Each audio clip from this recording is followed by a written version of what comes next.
Hi, this is a very random place for me to film a video because it's the only place with decent lighting in my room. Today is 26th of April, which is a rather special day, I guess, because I'm actually gonna go for a interview with a history professor from NTU. So maybe I just want to film or vlog a little bit of the process for memory's sake, as well as maybe future undergraduate students who are thinking of applying to NTU, so I can share a bit about my experience. I don't know, I have about maybe 10 minutes left till the interview starts. But yeah, so that's about it. Yeah, I should set up my Zoom meeting now, right? Okay, I shall do that. My goodness gracious, I'm so nervous. Oh no, oh no, oh no, no, no, no.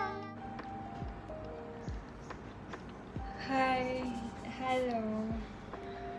I'm good, how are you? History is important in a sense where it affects the present. If the things that I study in JC, so I studied China Studies as well in junior college. So in China Studies, we learned about China's history. I often had to relate China's history to the present. I have no other questions. It was nice meeting you too. Thank you, you too. Bye.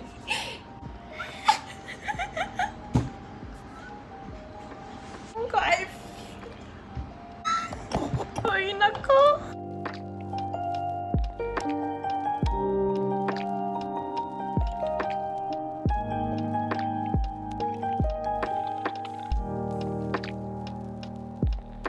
Hi, so I'm just gonna be talking about the whole interview process. The first question he asked me was just why NTU history. So I broke it down in terms of why I chose history and to talk about specifically why NTU history. And he went to talk about which area of study would I want to focus on if I was to study history. So I talked about European history, but he went to narrow it down for me by asking which country in Europe you wanna study in. I talked about Scotland history because of the fact that I recently watched a period or historical drama called Outlander. You guys should watch it. There's currently 5 seasons so far. It's still running. And he asked me, if I was to hold an exhibition about Singapore's history, which 3 objects would I use to talk about Singapore's history. So I talk about paintings, I talk about artifacts, as well as maybe poems. And I said artifacts, I said maybe everyday objects, because I linked it back to my experience going to the Asian Civilization Museum at City Hall area there, and how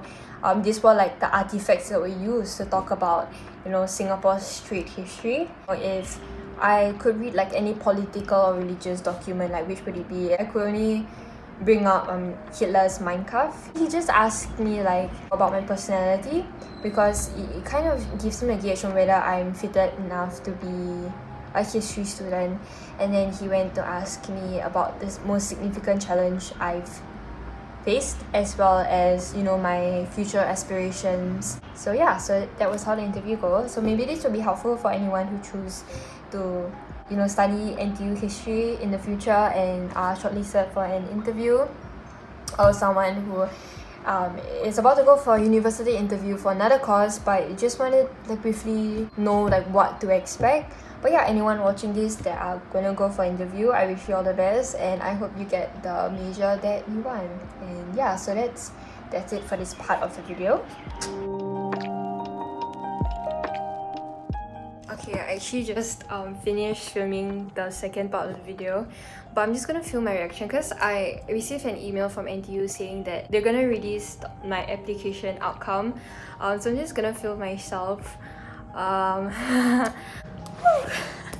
I'm nervous and I feel I look like a potato. I need to find my password.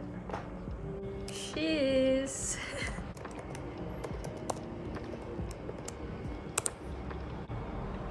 Name of applicant, program, application outcome.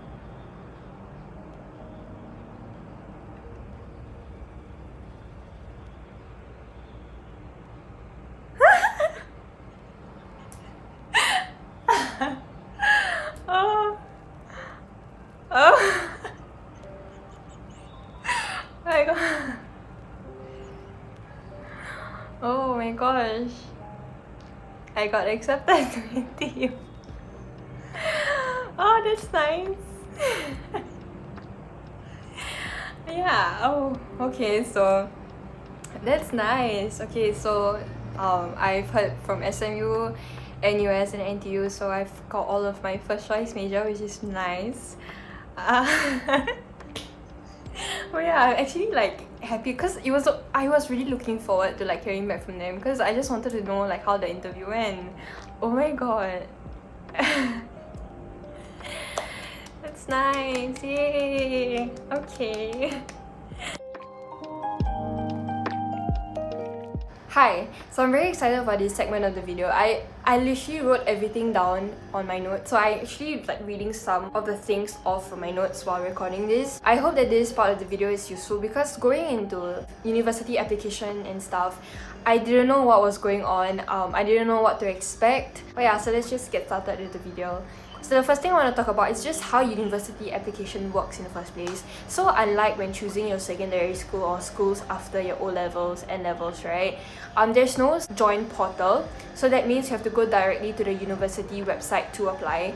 So for example, if I want to apply to SMU, I have to go to SMU's website and then choose, I don't know what's the maximum amount of majors you can choose from.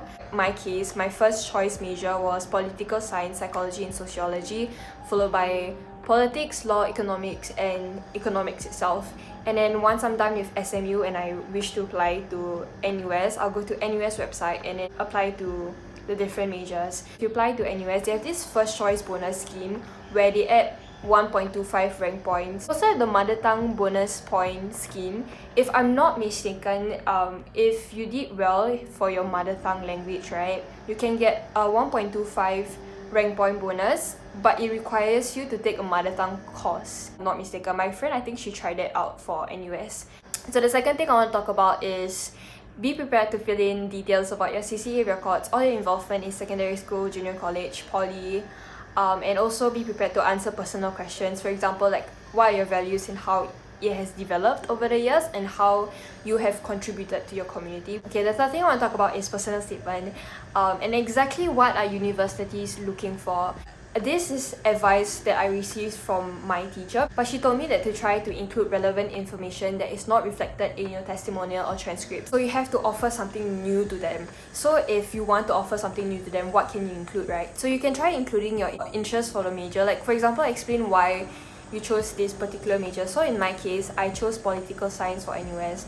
So if I'm not mistaken, when I explained my interest for the major, I talked about like how China studies and general paper in junior college made me realize that I had interest in politics as well as global issues. You can also include like your relevant skills, hobbies, and achievements. For my hobby, I talked about how I really enjoy reading. I talked about one of my favorite books, which was Why I Stopped Talking to White People About Race, as well as Superpower Interrupter, which helped to extend my knowledge of China because it just shows how interested I am in this area of studies. So for my achievements, I can't really remember what I talked about. I think my community service in 2017 when I flew to Vietnam. That just shows that I am involved in my community and just want to make it a better place. If you have maybe 1 or 2 years until graduation, I think it's a good time to start working on like your portfolio. The fourth thing I want to talk about is to prepare to scan relevant documents.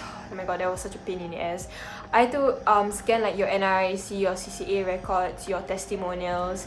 And what was really annoying was that because universities, they have file limits, right? So with everything that I scanned, it exceeded a file limit. What you can do, right, if your file exceeds the limit is to search for PDF compressors. I think the one that I used was I Love PDF, if I'm not mistaken. Okay, I can find it for you guys and link it in the description box, but that really like saved my life because it helped to compress my file without compromising on the quality, which is really nice. Fifth is you have to pay an application fee.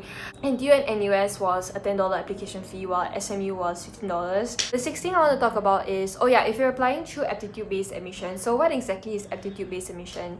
Try ABA when your rank point does not meet the rank point requirement for the major. And if you go to Reddit, right, they actually compile a whole list of the different rank point entry for the different majors across the big trees. But when you do ABA, do note that you have to find an appraiser this appraiser has to testify to everything that you wrote in your ABA. So for me, I actually went to like look for teachers that I was relatively close to in secondary school. I went to look for my netball teacher in charge. It's very important to maintain good relationship with your teachers so that they can vouch for you when you want to go through the ABA. So the other thing I want to talk about now is just the university application results process. So for my experience, the waiting time is dependent on your rank point. Those in the 60 or 70 range would maybe hear by them by the end of like April to May.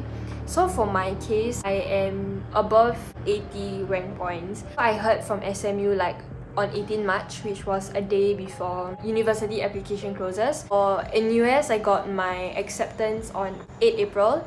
And for NTU, I received an email for an admission interview for media and communication on 13 April. While 21st April was my admission interview for history.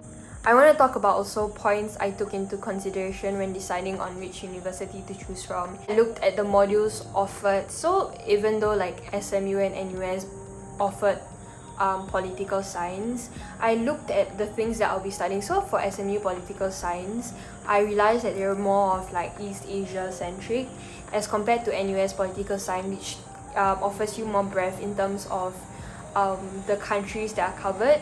So they offer you like Middle East, African politics. So when I compared those two modules, I realized that I preferred NUS political science more than I did with SMU. So that's how you can distinguish between the different universities is in terms of the modules offered.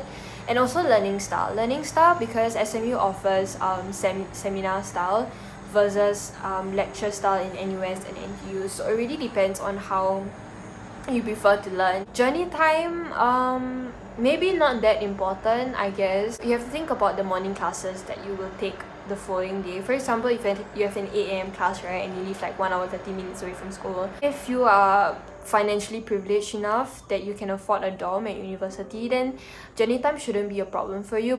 But yeah, so journey time may be something that you might consider, but if you're really passionate about major in this particular university, journey shouldn't really like hinder you, but just know that there will be a compromise lah, like you'll be very tired from traveling and stuff. University culture was something that I was very concerned about because I want to strike a balance between like work and play as well. For me, university is not just about like receiving my education, even though it's definitely a priority and important, but I also wanted to have like memories that I can take back with me in my last journey as a student. It really depends on how you make the best out of your time in university, like how you choose to like spend your time, how you choose to like involve yourself. So that's all I have to say for today's video. I hope that this whole video was very helpful for you guys. But yeah, okay, so see you guys next time. Bye.